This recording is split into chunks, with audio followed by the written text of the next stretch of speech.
Okay. Basically, you just need to understand a few of these concepts. Okay. Bean factory, inversion of control, application context. If you understand this, you can understand basically how Spring works.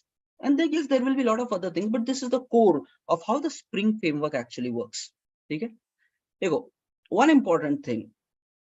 While we did the week 1 related coding, let's say this POC.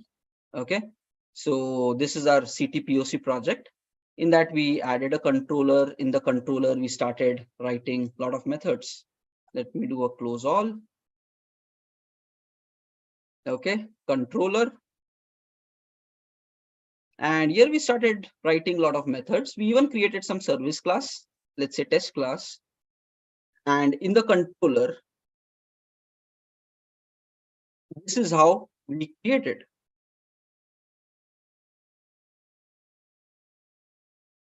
Okay. If we wanted to call from validate method, we wanted to call a service, we created like this, and then we invoked, okay, from one class to another class. This is how basically in Java we will do, create our objects and then go forward. Okay. Now the thing is key, Spring is saying, why do you keep creating so many objects internally in the code wherever you want to manage it? And because it's like you will write big projects with so much of code, and every time if you take care of creation of instance and releasing the instance, then garbage collection coming up in picture, and unnecessarily you might be creating n number of objects in the code. Okay, rather Spring is saying, how about you give this responsibility to me? You don't create these objects, you just tell me and I will give you the objects whenever you need it.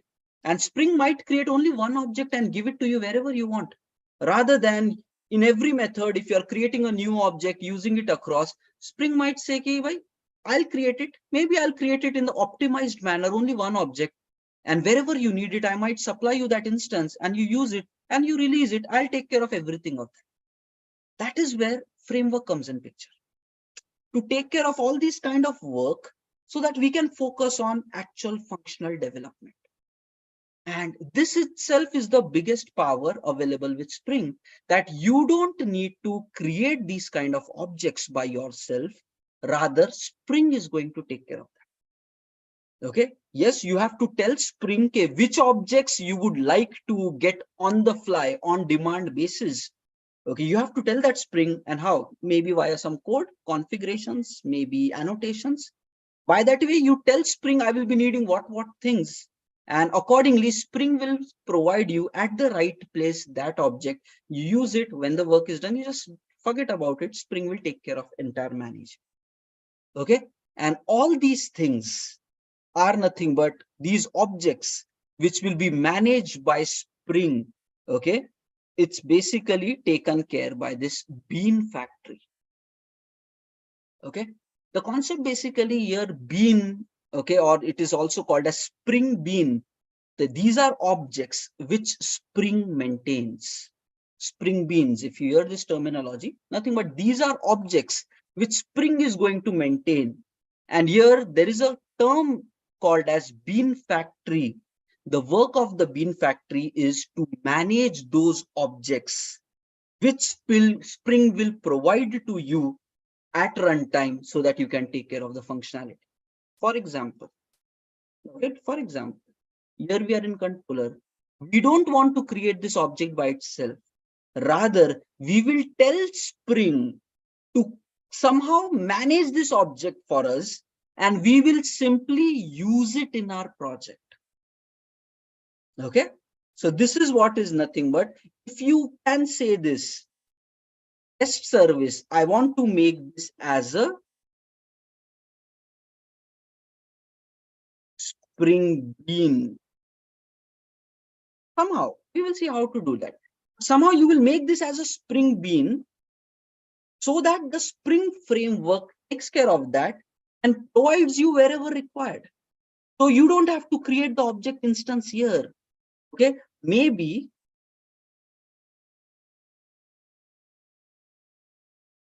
here itself somehow Spring is going to create this object for you, and you just use it.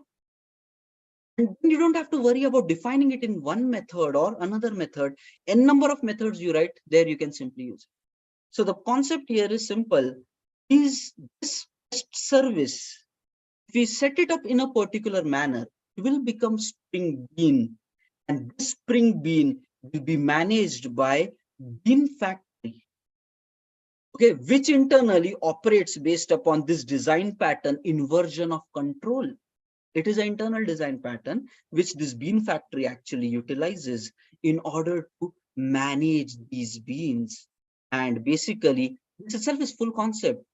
Takes care of creation of object service. Second, giving that object wherever it is required in the code.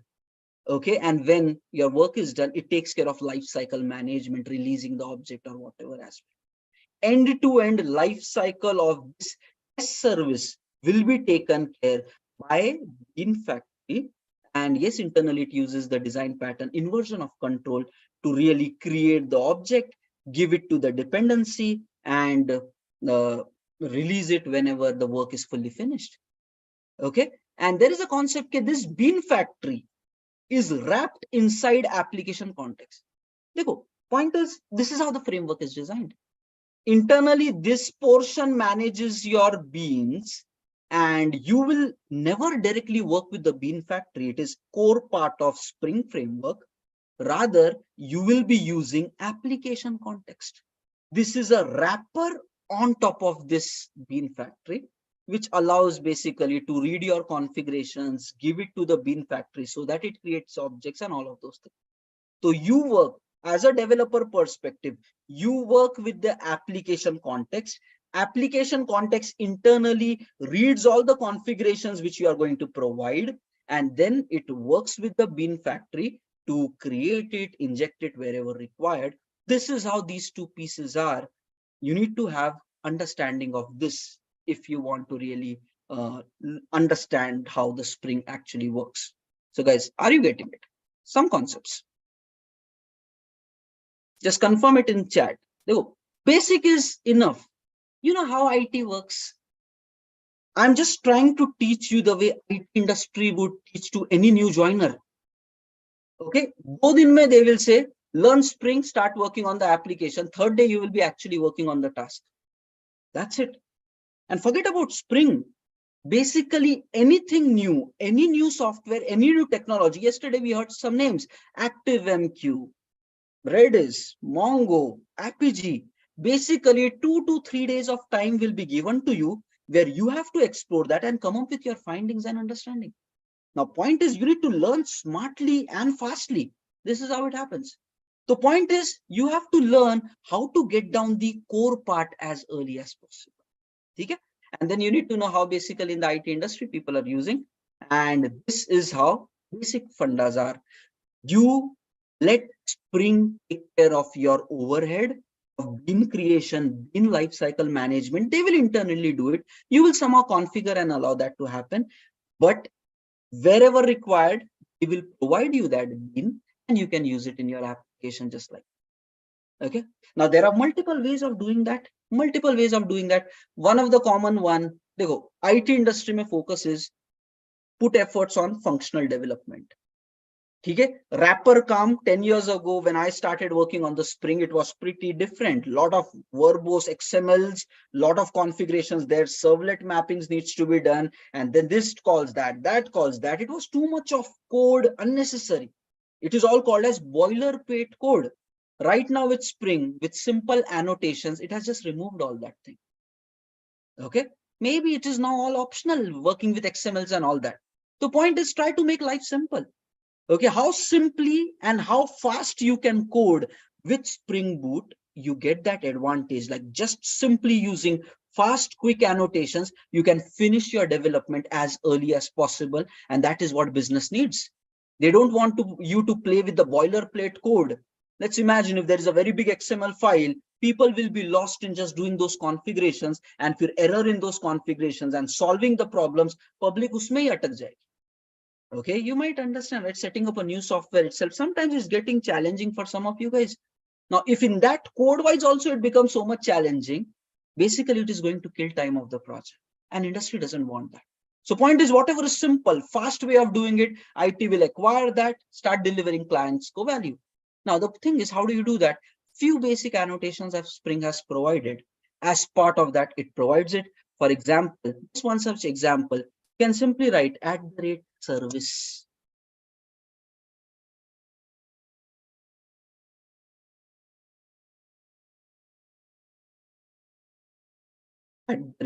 @service. Okay, it is one of the way of doing it.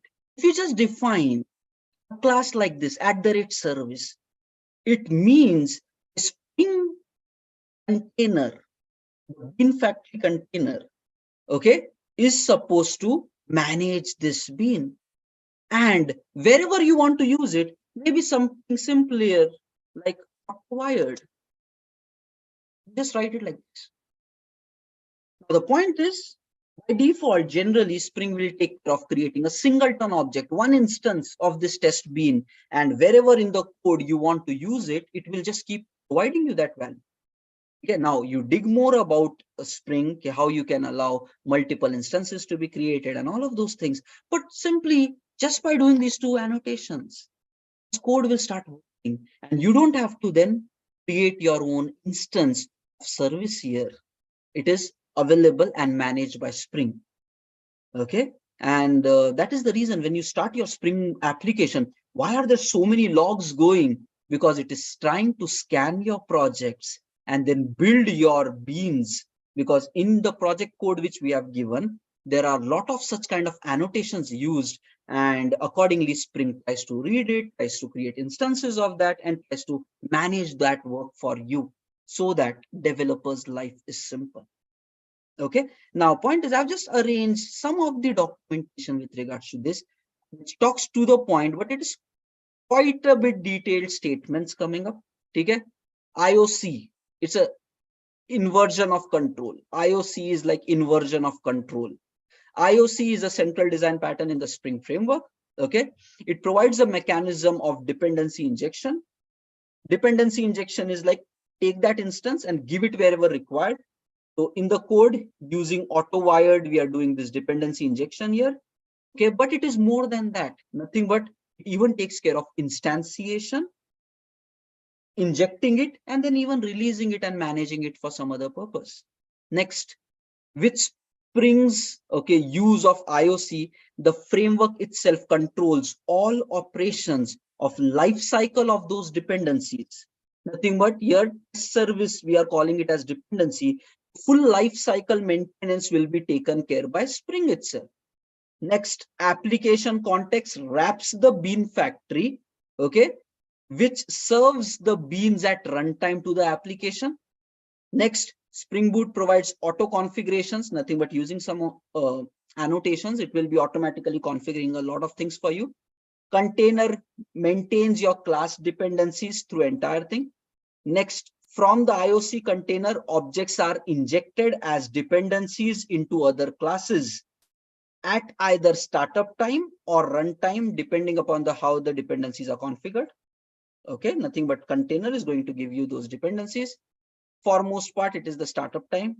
One of the key aspects of IOC similar to is that the objects don't create dependent objects. Nothing but in our code, we first created test service equal to new test service.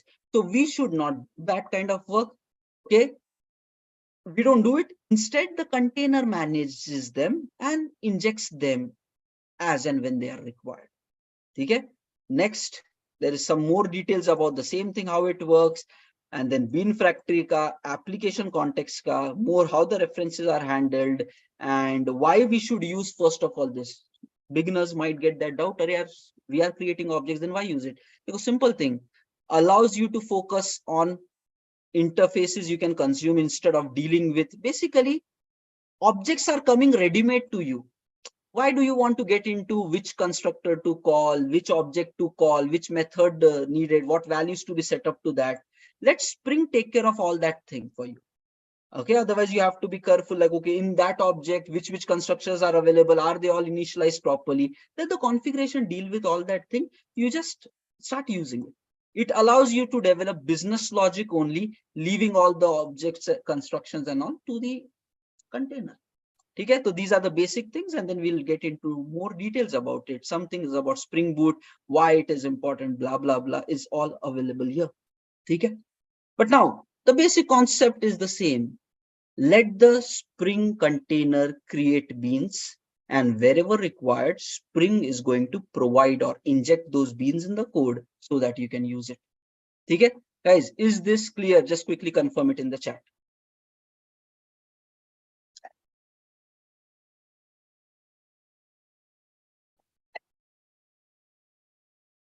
ठीक है, चलो, thanks for confirming. Now अभी code में चलते हैं, ठीक है? That's it, the simple base concept. Let's get into the code part now.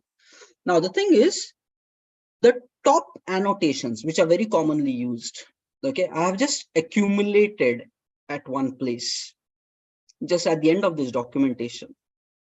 Okay, the Spring, some of the commonly used annotations across the system: Spring Boot application, component, service, repository, controller, REST controller, configuration, bean, auto-wired, qualifier.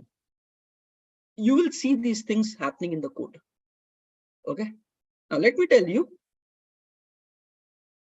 this full description of annotations, why they are used for, and all of these things, I've simply got it from ChatGPT. Okay, point is, if you really can think logically, using internet, you can just solve all your problems. You don't need to depend on anybody for any confusion. You can get all the clarification just using the internet. I simply ask ChatGPT, whatever is clear, not clear to you, I simply ask ChatGPT, ke bhai, explain when to use Spring Boot annotations for Spring containers to auto manage my classes. That's it. If you know what to ask, it will automatically give you the right information. You know that Spring container will take care of it, auto managing and stuff like that. So explain when to use which Spring Boot annotation for Spring containers so that everything becomes easily available. I just asked this to ChatGPT and it explained me all the top annotations along with the explanation. If you want more detail about any of it, you further ask ChatGPT, give me more examples, give me of this, explain me this in detail, explain me that in detail. Now, the point is, you can find anything what you want. As simple as. You just, in the current internet time, you are not dependent on any human knowledge for your growth. Just sit, explore, think logically, and solve your own problems. Okay? And the point is, in this code that we have given, yeah, maybe some concepts will be utilized, some concepts might not be utilized, but you can think, use internet and include whatever you want in the project, and then go in for interview and say that it was